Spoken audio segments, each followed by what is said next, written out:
I'm said like, to me as well, like, oh, I wanted this to be a light-hearted story. My brain's just like stone borers, kids getting killed by Wu Fei. Yeah, very light-hearted, James. I can't wait to see what you think is a dark story. Well, I mean, have you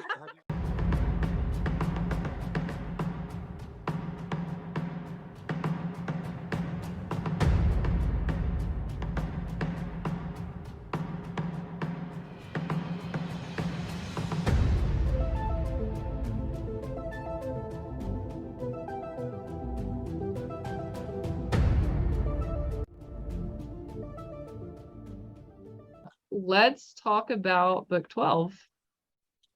loved it? So Paradise Found. Yep, book 12. Actually named. So I was very sad. You were very sad, Michael. I was very sad James knows I love his endings in our books. Like, there's always, in the books that we write together, there's always this really, no matter how ridiculous and funny and wacky the books are, there's kind of the endings are generally pulling the heartstrings a little bit, and this definitely did that. But what I thought was really cool is, going into the book, we're allowed to do spoilers. Is this a spoiler? Yeah. Oh yeah, this is book 12. So going into the book, we all know what we expect is going to happen, or what the party thinks is going to happen to Judith. So that what's really amazing is that you do a big chunk of before the battle, that party, where Eden's like, you know what, I know this is going to happen, but I'm gonna enjoy the last time that I have with my family, with my closest friends. And you really get an opportunity to sort of revisit a lot of the things that made you love these characters in the first place. Like, I think that Zai throwing the knives comes back again, which was like a really cool scene in one of the earlier books, and they all kind of share their experiences, and the dancing where it's really quite touching, the relationship, the best friend relationship that Ruan and Yuden have by the time we get to book 12. And it's almost like, it's a mutual respect, and if anything, like, they're the warriors, you know what I mean? And in a lot of ways,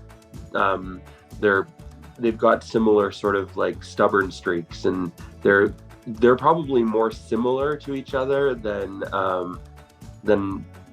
who either of them ended up with. Oh yeah, they're definitely. Which is why they work so well as friends. But it was really nice to see that was one of my favorite moments, is like how, especially Ruan, because she hated Yuden so much at the beginning, and they were like, she was a bad guy at the beginning. She was, she was the villain in the first couple of books, and she got the way it was amazing. It was really, really amazing, and it was just a really great way to kind of say goodbye to the characters, and sort of spend a little bit of intimate time with them, because, like I said from the very beginning, by that point, after 12 books of reading about these characters, they really do start to feel like old friends, and that was done incredibly well.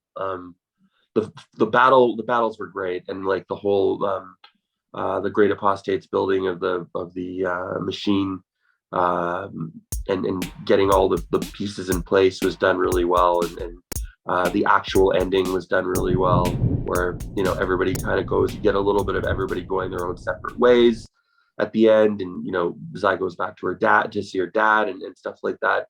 Lots of sentimental, touching moments, really good, amazing battles. The whole thing was just kind of perfect. Yeah, Mike and I were texting back and forth right after he finished it, and he was like all the stories came. What did you say? They were completed. It all worked. Everything kind of worked out. Yeah.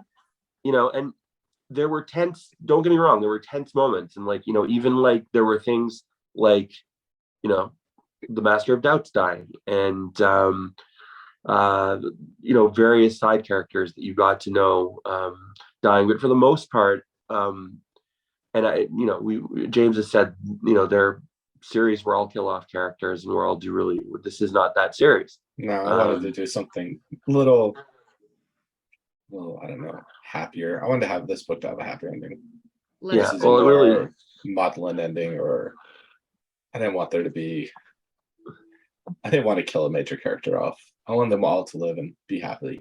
No, I Spend was time. at that point. I would have been really, really upset if you had, and it was done really well. Like, it made me really emotional. There's some really crazy Lady Shadow moments that really solidify the fact that she's a really good wicked bitch of the West. I like And, that Ruan got to be the one to finally defeat her. Right. Yeah, Well- Because and I remember whenever Ruan picked up Stone Defender, I was like, she's worthy. Yes. Like, and that was just a huge moment for me. I was so excited about that part. I think what I loved about it was because Wu Fei was the one who was so much of a source of her guilt because of all the things that she made her do with the Hordeman. What are you, Hordeman? yeah. Yeah. All the things that she was made to do, and so like for her to get the satisfaction of ending that was cool. Yeah, there was I like hated so many. Wu Fei way more than Great Apostate. That's Yeah, because she same. did more, like, she was more active in her evil. She was out there doing things, and he was just Yes. mwahaha in his little evil fortress. But she was out there in the world, just slaughtering and butchering and killing characters. Yeah, she was. And taking was a- the utmost pleasure in it as well. Whereas the Great Apostate Oh, yeah. was more like, okay, I have She to end the gloried world. in it. I love that about her. She She was loved like, she was negation. She was like, I want to live to see everything I love die, and then be the last thing living, and then before even I die. That was her. She was nihilism at its bleakest. It kind of gives me Umbridge versus Voldemort vibes. Like, which one do you really hate the most? You know? That's true. No. Umbridge is a pretty nasty villain. Remind me. So Lord Tyann dies in this book as well, does he not? Yeah, he dies. He bleeds out. Right. Like, that was a in the little final bit. battle. I felt bad for him. Like, I don't know why. Like, I felt like he was just kind of. He overreacted in book 6 and did something really terrible. But he was And, not nearly as evil as his maid was, and No. ultimately, I think He was just codependent. which is why Yeah. he had like the redemption where he kind of like made it, but I couldn't let him live because he went a little too far. So that's why he died. The stone dragons, though, that was, Michael, you said your most jaw-dropping moment was finding out about Voni's mum. Mine was the stone dragons. I think I actually had to stop reading and take a moment when you said Wow. about the little baby dragons having their wings ripped off and being forced to. I was like, right, I can't deal right now. Like, anything related to kids, even baby dragons, I was just like, I can't. That was definitely my biggest moment. That's one of the moments that just makes the series unforgettable for me, because I didn't expect it at all. You're thinking about, I was imagining grubs or something, those big stone, what do they call them, stone borers. I was like, I have no idea what they are. It wasn't that important. And then you find out and you're just like, oh my god. It's just something there's like moments. the librarian's obsessed with in book 5. It's not really a big deal. And then no, it's really tragic and terrible. Like, my Yeah. daughter asked if I had any books. She loves reading and she enjoys reading fantasy, and I asked and said, do you have any like series that you could recommend? And I gave her Foundation of Courage, and I said, you know what, because I know what she watches and stuff, she's very, very mature. I said, read this. Then I thought about it, and I'm like, okay, maybe there's a few things that'll get her, but we'll see. Most of them don't happen until later on. So if she gets to the first book, I'll talk to her about it. I was like, I'm trying to do a lighter fantasy series, and then I have genociding tribal people in the 3rd book. You said to me as well, I wanted this to be a lighthearted story. My brain's just like stone borers, kids getting killed by Wu Fei. Yeah, very lighthearted, James. I can't wait to see what you think of the dark story. Well, I mean, have you read? You haven't read Radiance, Poppy. You haven't read Radiance's Night yet, have you? Not yet. I can't wait to edit it. Yeah, I'm excited. Yeah, that's. Or What Darkness Hides. That's I think my darkest series. What Darkness Can't Hides. wait. I love it. That's the one where a city is trapped in darkness and it's 7 years have gone by, and it's completely fallen apart, where there's like cannibals roaming around, and it's not good to be a woman. Let's just say. Wait, which book's this? This is called What Darkness Hides. It's a trilogy I'm working on. Oh, so it's lovely. like, yeah, so it's like a bad place where bad things happen. Is this related to that short story you wrote? Yeah. Oh, it is. Oh, yeah. Excellent. That takes place it's in that setting. Yeah. It came out years ago, quite a long time ago, didn't it? I remember it's one of the first ones I read by you. Yeah. So I don't remember. But what's the short story called? Oh, it's called Finding the Sun. Yes. Okay. It's about a kid that survived out there and that horrible stuff, and he's just trying to find the sun again. And that's in your Dreaming Between Worlds compilation book, right? I'm pretty sure it is. Cool. But yeah, no, it's also on Amazon, just as a short story. But that's the setting. I wrote that short story to develop the city, because I had a bigger story. It's about a brother trying to keep his little sister alive for the last 7 years, and his girlfriend, and they live in it's bad. It's very hopeless in the first book. The whole thing is about trying to find hope in the dark, so it has to be very bleak. And there's also a nerdy mage character. Also, he lives in the part of town where they have magic and they didn't have a horrible time. And so he's had a pretty easy life versus these characters that are like out in the waste, where they're just trying to scrape by. Like, you have to go into it because it's how I figured out how to keep people alive for 7 years in the city, cut off from the world and completely engulfed in darkness. So I had to come up with like a lot of world building to figure out how to make that work, because it's a very old idea I had about this. What if there was brother and sister and they just got trapped in this horrible city, and I just, you have to figure out how to make that not make it believable. So I think I did that, hopefully. I've only ever let one person read it, and that person did not like it, so it actually caused me to set it aside for like 3 years now, and I wrote Shadow of the Dragons instead. Yeah, I've noticed when I started reading. What did you say, Poppy? I said we're not complaining about that. Sorry, go ahead. No, I'm really happy I wrote Shadow of the Dragons. It's great. We are too. Yeah, I just one thing that keeps coming to mind, Poppy, you mentioned Thoth earlier, Toph, and I love him. And I told James, I said, I think too much like him. And at the end, he finally got to watch, and I was like, yay! Oh, yeah. Because there's something so kind of like, because he's like a different like species and stuff, there's something so almost like harmless and innocent about it. It's purely intellectual. There's nothing puerile, if I'm using that word correctly. It's like watching a program on Discovery Channel or whatever. Right. You're like, this is how birds mate. And you're like, oh, okay, that's cool. And then they lay some eggs, and then they have little hatches. Okay, cool.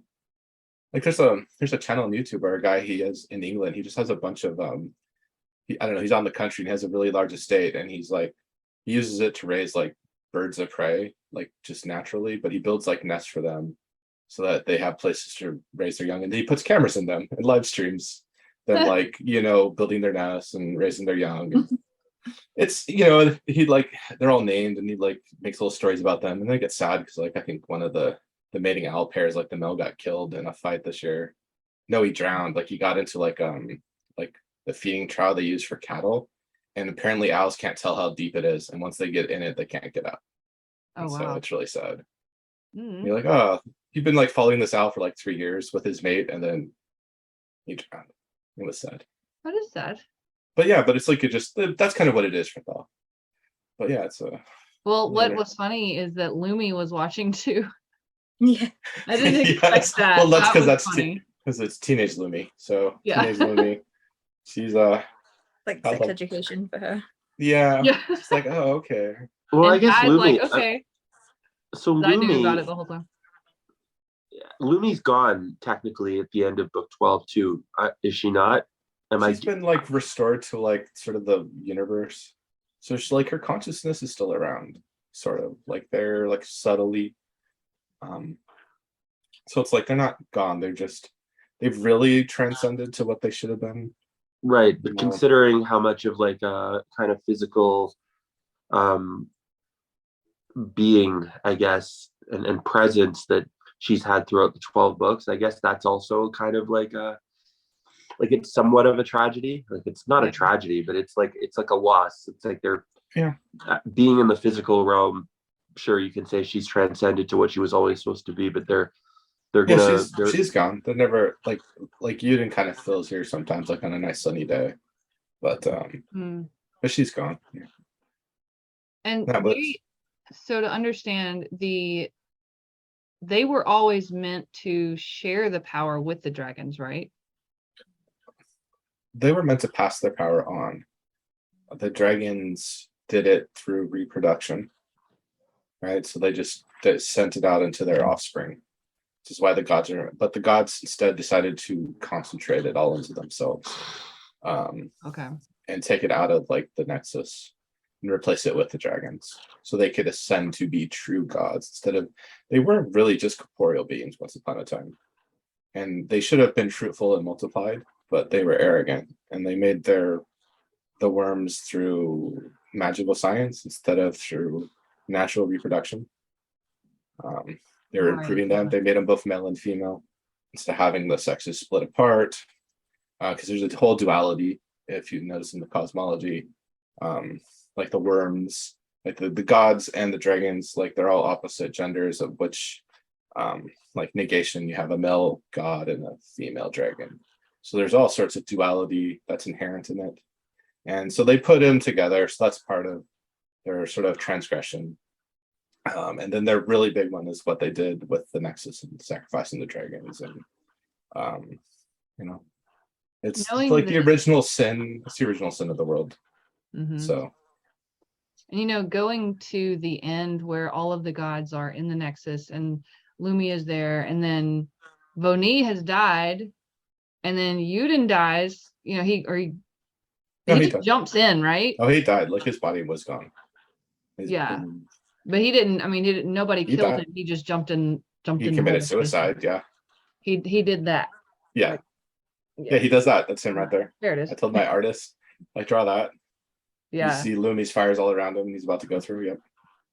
So doing that, it's cool to me that he always wanted to be Voni's hero. And after he dies, he still finds her and basically resurrects her, not really realizing he's going to be resurrected too. He just knows he wants to get her out. He wants her to survive. And coming back as babies was just hilarious, but also I love that too. That was sense. Like, because the dragons came back as eggs, so they have to come back as babies. That's the only thing that makes sense. Well, it's funny because while they were down there and they were trying to get back, and it said something about the hole was now it was the size of an apple or something. I was like, how are they gonna fit? And I was like, wait a minute, eggs? Oh no. Yeah, I had a feeling that was coming. Yeah. I love how as well, the regrowing them in the bowl was totally what's the word I'm looking for? Not believable, but when they grew the dragons, they had all their memories. It was totally believable that they could be grown in the bowl and come back as they were with all their memories, because it had already been done in the series. It wasn't like a plot device. It was really good. Right. Yeah, it was I'm just being consistent with what I had established. So they had to be babies, and of course they would have their memories because that's what I had established with the other dragons.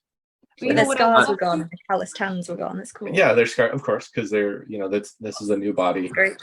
Yuden wasn't as buff because he didn't have that little mishap absorbing some strength, so he didn't. So yeah, so I was like, oh, you're not as buff anymore. That was what I was gonna bring up. I almost lost it when she kind of he comes back, and the first thing she kind of thinks about is, well, you're fine, I guess. It's almost like she's like, I'm a little disappointed. This isn't who I was used to. I guess I can get used to him again. And then by the end, by a few pages later, they're kind of back to doing their thing. But it was like a classic Zai moment. Yeah. Because Zai's a character. She's quirky and she's probably my favorite character in the whole series. She's probably my favorite character that James has ever written. But I thought that was really funny that and it didn't go too far, but like we were able to get a joke out of it, which was really good. And the beautiful thing about Ruan getting Boni back as a baby is she was still on the fence about whether or not she actually wanted children. Like Boni was all about trying to figure out the life magic that would allow them to have a child together, and Ruan was still like, I don't know. And then when she sees baby Boni, she's like, I want to be a mommy, like she's like, okay, I like this, and it was like she had her as a baby just long enough to realize that, and Zai had Yuden as a baby just long enough for him to pee on her, and it was hilarious. Perfect. So yeah, this series, James, is out of this world, and literally out of this world, because the world you created is just, beyond anything I have ever read. Just reading the glossary itself it's its own story, Yeah. and then putting it into a story that's so dynamic. Dawa and Thoth, just their whole, the way they're married, that they're grafted, and it makes sense with botany, and it works, and you have the worms, and you have their segmented bodies and their 3 brains, and all these things that just make sense, and it goes. And like I said, whenever I got, I guess it was into like book 2 or 3, to explain to someone that there were creatures made of vines, it just felt like, well, yeah, why wouldn't there be? Duh. And whereas people were like, wait, what? I'm like, no, you just read it and you will totally understand that they're probably right around the corner and we just haven't noticed them yet. So Dawa and Thoth got to have their little bushkins, and that was precious. Yeah, that's kind of like when I start a book, I have all these ideas of things I want to try to fit into a book. And it's like I wasn't sure if I was ever going to get the Dawa and Thoth like actually having their little, their little saplings, like, because I was always there in the back of my mind that I would try to get that to happen. Those are the things like I do, like the Storm Below. I was like, man, it would be cool if I ever dropped this, like one of the floating islands. That was always an idea I had in the back of my head, and like, will I do it? I don't know, but it would be cool if I could figure out a way to make it work. Those are always ideas I have. Like, I think, and it's fun when it does work. Like, always, like, I knew, like, I knew I wanted to like have a big battle in Athau, and so yeah, it's like, so you like, I don't know, you try to plant the little seeds to sort of set up stuff and hope it works, and try to find, I don't know, ways to make it feel authentic. That's, I guess, always what I'm trying to do. So, well, thank you for gifting us with this series, and thank you, Poppy, for everything you did to make it happen, and thank you, Mike, for encouraging James to send you what he's written so he'll keep writing. Yeah, no, for sure. It was great, and it's got for sure multiple repeat read potential for me. So yeah, no, it was great to be here, and thank you for doing this and having us on to talk about it. It's been fun to talk, like, to do these interviews and talk about the books, and I'm sad that we're done with Shadow of the Dragons. It was sad writing the end of it, like, penning those final words for it, and knowing like, well, I'm done, basically. I've been working on the series for like nearly 3 years, and it's weird. It's always weird finishing a long series. You're like, oh, now other people get to enjoy it, they get to experience it now, so yeah, it's only the beginning. It definitely is. There's a lot of people have been enjoying it, so that's always been great. I had a beta reader. She'd usually be rushing to get the review out before the book came out. Maybe she'd be a day late. I sent her book 12, and the next day she was posting a review on Goodreads. And I'm like, did you sleep? Like, what happened here? She's like, I didn't mean to read it all, but I just couldn't stop because I had to know what happened. What a compliment. Oh. Yeah, that's fantastic. Great. Yeah. I know, like, Jessica sped through it faster than I think she read any of the books. So yeah, I think I finished 11 and 12 all within 1 week. Yeah, I remember That was ditching my other only because I had to projects. stop and go to work. Like that's the Yeah. only reason I didn't read them faster. When I got to 12, I read it in one day. Wow. Usually it took me a few days, but It does 12 help I that just 12 wrote. is as short as 1. So like 1 and 12 are Yeah. the shortest of the books. Well, it had all of that like stuff, like that whole sentimental party stuff and all those scenes. That's my thing. Like as soon as I mean, I love the battles and stuff like that, but I really like the strong character moments and like the quieter stuff. And once I started getting into that, I was like, every page was like, oh, this is so awesome. I got to keep going. So I just It's read it. definitely all easier for me to outline the quieter stuff. That big battle for book 12 scared me. Like I procrastinated for like 3 days, like dreading, like trying to 3 whole days. Yeah, because I just like it was intimidating. There were so many moving parts. It was great. So Very it was exciting. very intimidating. Poppy, do you have to like draw diagrams and pictures to keep everything in order? Occasionally I do make a little note. Usually, because I go through it twice, I edit it, send it back, and then when he's gone through all the edits, he sends it back again for a final proofread. So if there was something I wasn't sure about, I add a little note and then I check it on the second read through. Okay, good. That's actually what I've just started editing other people's work recently, and that's what I do too. So I'm glad to know that I'm not alone. Yeah, because it's easy to make little mistakes on geography or whatever. Like I have maps. Like I draw maps too. Like I have like a map of that battlefield somewhere. I have a map of the city of Athens. Yeah. So I need to have it. I need to have it like just so I can reference it. So I know like where everything is and I can describe it. Yeah. You would be one of those authors where I would want that scrapbook of like their original drawings of this, their original like notes and things like that. Book merchandise. Yeah. Yeah. Like you should do like a big giveaway, like a prize. They're really shitty maps. They're not very well done. They're just very hastily drawn, just so I have like the geometry sketched out. That can be the best. When you have fans who just are so involved in the books and so amazed by it, just to see how did it begin, where did this come from? It's enriching. I don't know, it adds more background, more flavor to the experience.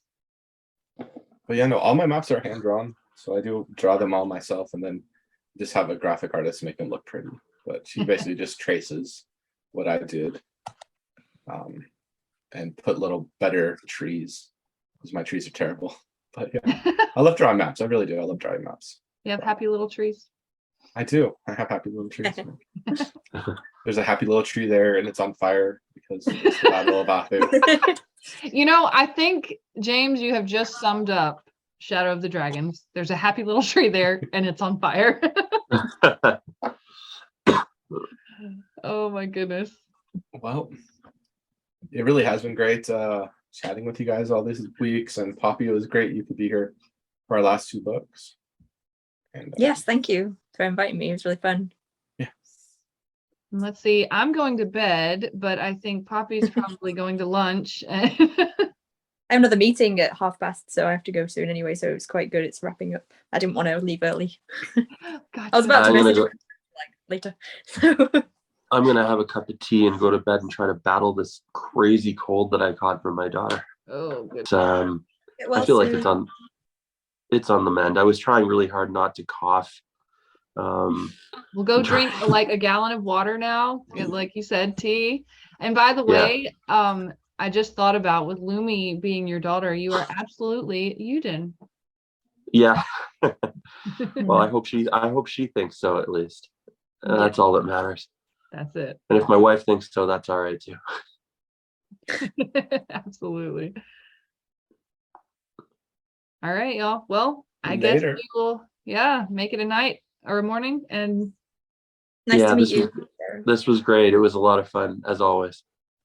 Poppy, take care. Nice to see you. You too. Get well soon. Your daughter gets well soon too. Nice chatting to you. All right, you too. Bye, guys. Okay, take care, guys. Bye. Hi, this is JMD Reid, and I just want to thank everyone who stuck around and watched all these spoiler podcasts that I've been doing with Sarah and Mike. Thank you all for supporting my books, and I hope you all enjoy Shadow of the Dragon. Have a great one.